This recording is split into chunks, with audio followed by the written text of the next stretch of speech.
नमस्ते बच्चों। बच्चों रिंकू हिंदी एकेडमी में आप लोगों का हार्दिक अभिनंदन है। आज मैं आप लोगों के लिए टॉपिक लेके आई हूँ शब्द विचार। बच्चों इससे पहले मैंने शब्द विचार आप लोगों को समझा दिया है।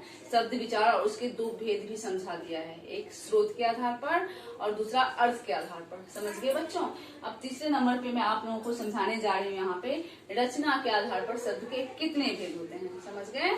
तो आप लोगों को बहुत ही सरलता से समझाने जा रही हूँ।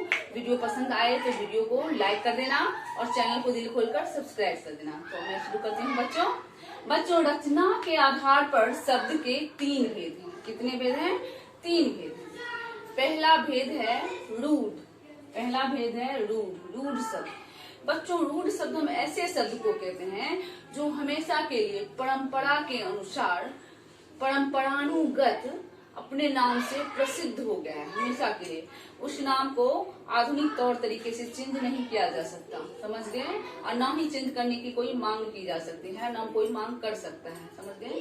क्योंकि ऐसे शब्द को एकदम मान्यता प्रदान की गई है। वो हर युग में ऐसे शब्द जो है रूढ़ शब्द जो नाम उसको दिया गया है उसी शब्द से वो क्या हो गया है, आरूढ़ हो गया है जनमानस से। उसको परिवर्तन उसके नाम को नहीं किया जा सकता है। समझ गए। अब जैसे हो गया क्या, मैंने यहाँ पे एग्जांपल भी दिया हुआ है। जैसे शेर का जो नाम है उसको हम परिवर्तन नहीं कर सकते। शेर का मतलब सब लोग समझते हो जंगल का राजा शेर, है ना। दूसरा वृक्ष, आम का वृक्ष, केला का भी वृक्ष, सेब का वृक्ष, किसी भी चीज का जो वृक्ष होता है वो वृक्ष होता है। वो आधुनिक नाम उसके बदले में हम अलग नहीं रख सकते कुछ। समझ गए। माथा, जैसे हमारा ये सर है ना, माथा है। माथा को हम नाम को चेंज करके कोई दूसरा नाम नहीं रख सकते ना। माथा है तो माथा ही है। तो कुछ इस तरीके के शब्द हैं जो अपने नाम से हमेशा के लिए क्या हो गए हैं, प्रसिद्ध हो गए हैं। उस नाम को चेंज नहीं किया जा सकता। समझ गए। तो ऐसे शब्द जो अपने नाम से आरूढ़ हो गए हैं, प्रसिद्ध हो गए हैं। समझ गए। तो ऐसे शब्द जो होते हैं वो रूढ़ शब्द कहलाते हैं। समझ गए। रूढ़िवादी परंपरा के अनुसार जो उसको नाम दिया गया है बहुत पुराने समय में ही, वो शब्द जो होता है रूढ़ शब्द कहलाता है और इसको बदला भी नहीं जा सकता। समझ गए बच्चों। और दूसरे नंबर पे रूढ़ शब्द जो होता है उसका हम खंडन भी नहीं कर सकते। समझ गए। क्योंकि रूढ़ शब्द का अगर हम खंड कर दिए तो उसका कोई भी अर्थ नहीं निकलेगा। समझ गए। जैसे यहाँ पे है शेर, है ना, शेर है। हम से को अलग लिख देंगे और र को अलग लिख देंगे तो कोई अर्थ नहीं इसका निकल रहा है।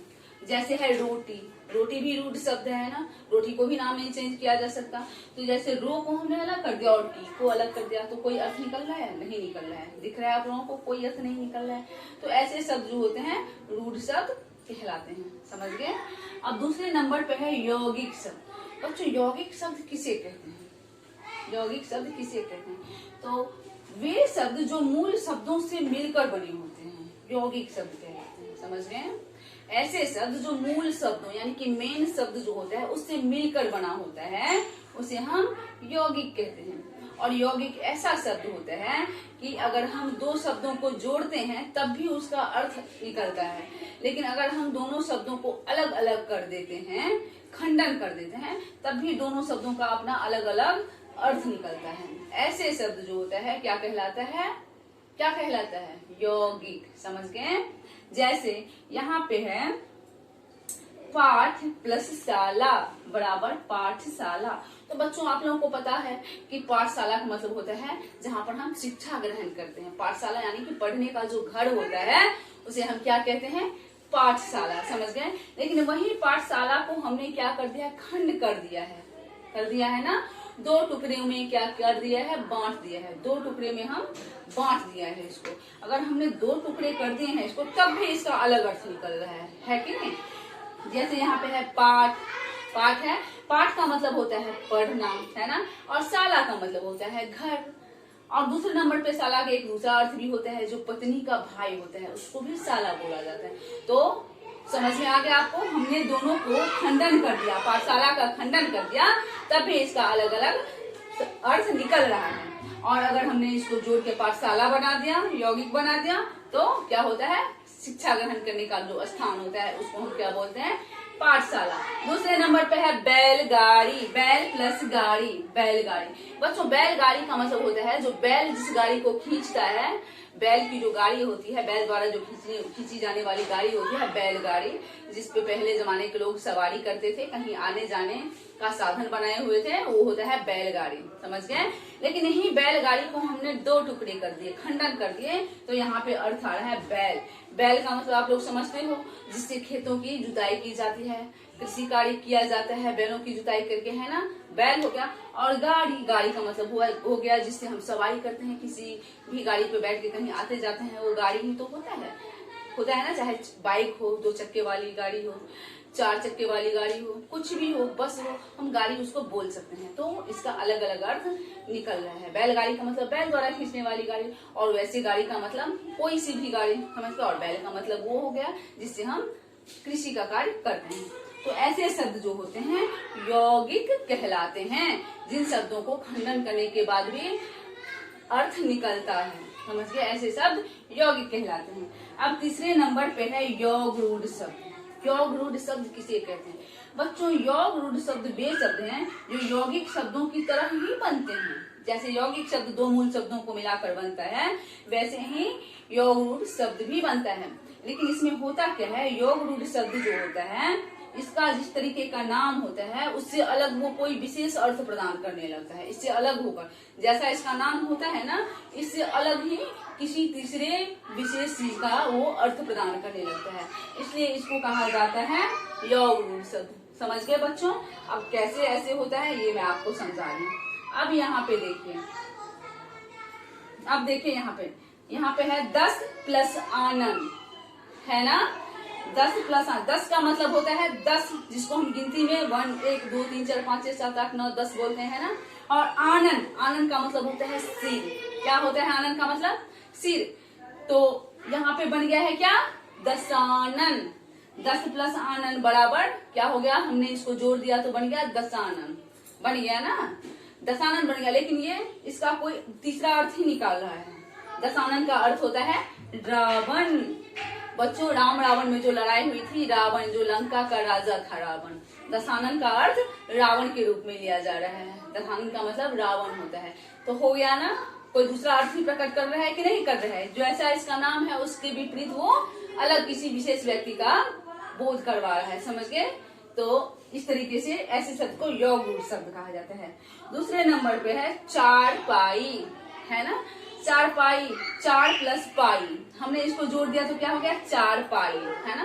तो इसका नाम तो है चारपाई, लेकिन चारपाई का मतलब खटिया। हम सबको समझ में आ रही है चारपाई, जिसपे हम सोते हैं, बैठते हैं, या फिर 4 पैरों वाली कोई भी ऐसी साधन होती है जिसपे हम बैठते हैं, उठते हैं, वो हो गया, है ना। तो चारपाई का मतलब यहाँ पे खटिया हो रहा है। क्या हो रहा है? खटिया। तो आप लोगों के समझ में आ गई, योग रूढ़ शब्द जो होते हैं वो जिस तरीके से 2 मूल शब्दों से उसका जुड़ाव होता है, 2 मूल शब्दों से बनकर जब वो बना होता है तो वो बोलने में और देखने में कुछ और होता है, लेकिन इसका विशेष अर्थ होता है। ये मैंने आप लोगों को समझा दिया है। अब बच्चों, अब मैं आपको समझा रही हूँ जो प्रयोग के आधार पर शब्द के कितने भेद हैं। तो बच्चों, प्रयोग के आधार पर शब्द के 2 भेद हैं। कितने भेद हैं? 2 भेद हैं। पहला है विकारी शब्द और दूसरा है अविकारी शब्द। समझ गए बच्चों? तो विकारी शब्द किसे कहते हैं? तो बच्चों, मैं यहाँ पे आप लोगों को समझा दूं। विकारी शब्द वे होते हैं, ऐसे शब्द होते हैं विकारी शब्द, जो ऐसे शब्द जो लिंग, वचन, क्रिया, काल के अनुसार अपने रूप को बदलते रहते हैं। क्या करते हैं? अपने रूप को बदलते रहते हैं। समझ गए? ऐसे शब्द क्या कहलाते हैं? विकारी शब्द। विकारी शब्द ऐसे शब्द होते हैं जो रंग, रूप, क्रिया को जो लिंग, वचन, क्रिया, काल, कारक के कारण अपने रूप को बदलते रहते हैं। अगर उसको हम वाक्य बनाते हैं तो उसके रूप में परिवर्तन होता रहता है। तो ऐसे शब्द क्या होते हैं? विकारी शब्द होते हैं। समझ गए बच्चों? तो हम ऐसे भी कह सकते हैं कि ऐसे शब्द वे शब्द जिनके रूप में वचन, लिंग, कारक, काल, पुरुष आदि के कारण विकार उत्पन्न होता है, विकारी शब्द कहलाते हैं। जैसे संज्ञा, सर्वनाम, विशेषण और क्रिया शब्द आदि हैं। इन शब्दों के कारण विकारी शब्दों में विकार उत्पन्न होता है। बच्चों, अविकारी शब्द जो होता है, अविकारी शब्द ऐसे शब्द को कहते हैं जिनके रूप में लिंग वचन पुरुष क्रिया काल के आधार पर उसके रूप में परिवर्तन नहीं होता है, बदलाव नहीं आता है, उसे हम क्या कहते हैं? अविकारी शब्द। बच्चों इसे हम अव्यय भी कहते हैं। समझ गए ना? ऐसे शब्द जिसके रूप में क्रिया काल वचन पुरुष आदि के कारण बदलाव नहीं आता है। जैसे वह धीरे धीरे चलता है, वह जल्दी जल्दी उठती है, वह जल्दी जल्दी उठ के जाता है ना? वह जल्दी जल्दी खाता है, वह जल्दी जल्दी खाती है। बच्चा ऊपर सो रहा है, बच्ची ऊपर सो रही है। बच्चा रो रहा है, बच्ची रो रही है ना? तो यहाँ पर आप देख रहे हो कि स्त्रीलिंग पुल्लिंग जो है वहाँ पे रो रही है, रो रहा है, ऊपर सो रहा है, सो रही है में कोई परिवर्तन नहीं हो रहा है। तो ये सब जो है क्या है? अविकारी शब्द। यहाँ पे मैंने एग्जाम्पल भी दिया है। यहाँ पे धीरे धीरे, धीरे है ना, यानी कि लड़का धीरे धीरे चलता है, लड़की धीरे धीरे चलती है। तो धीरे धीरे में लड़का लड़की यानी स्त्रीलिंग पुल्लिंग लिंग के कारण परिवर्तन नहीं हो रहा है। दिखाई दे रहा है ना आपको? धीरे धीरे का प्रयोग किया जा रहा है। वैसे ही जैसे लड़का के साथ किया जा रहा है वैसे लड़की के साथ। जल्दी, वह जल्दी सुबह में उठ जाता है, वह जल्दी सुबह में उठ जाती है। यहाँ भी लिंग के कारण परिवर्तन जल्दी में नहीं हो रहा है। ऊपर, पक्षी ऊपर डाल पर बैठा हुआ है ना? लड़की ऊपर सो रही है।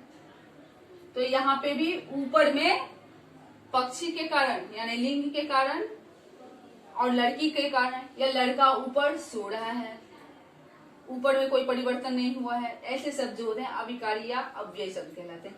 नीचे, वह नीचे बैठी हुई थी, वह नीचे बैठा हुआ था, है ना?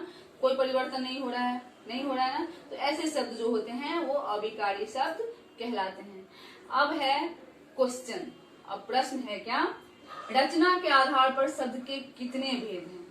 तो बच्चों इसका उत्तर है रचना के आधार पर शब्द के 3 भेद हैं। पहला है रूढ़ शब्द, दूसरा है यौगिक शब्द और तीसरा है योग रूढ़ शब्द। समझ गए बच्चों? इसकी परिभाषा मैंने इस वीडियो में लिखा हुआ है जो मैंने आप लोगों को समझाया है। समझ गए? अब दूसरे नंबर का क्वेश्चन है प्रयोग के आधार पर शब्द के कितने भेद हैं? तो बच्चों इसका उत्तर है प्रयोग के आधार पर शब्द के 2 भेद हैं। पहला है विकारी शब्द और दूसरा है अविकारी शब्द, है ना? अब तीसरे नंबर का क्वेश्चन है कि अविकारी शब्द किसे कहते हैं? समझ गए? अविकारी शब्द किसे कहते हैं? इन शब्दों की विशेषता बताएं। इन शब्दों की क्या विशेषता है? अविकारी शब्द किसे कहते हैं? इन शब्दों की क्या विशेषता है? तो बच्चों यहाँ पे मैंने आपको लिखाया है, क्वेश्चन का आंसर है अविकारी शब्द ऐसे शब्द जिस शब्द में लिंग वचन क्रिया काल पुरुष के कारण विकार उत्पन्न नहीं होता, ऐसे शब्द जो होते हैं अविकारी शब्द कहलाते हैं। और उनकी यही विशेषता है कि ऐसे शब्द जो होते हैं जो स्त्री पुरुष एक वचन बहुवचन समय के कारण इनके रूप में बदलाव नहीं होता है, कोई बदलाव नहीं होता, इसकी यही विशेषता है। समझ गए बच्चों? तो अब मैं वीडियो बंद करती हूँ। वीडियो आपको पसंद आए तो आप वीडियो को लाइक कर देना, दिल खोल कर चैनल को सब्सक्राइब कर देना। तब तक के लिए गुड बाय।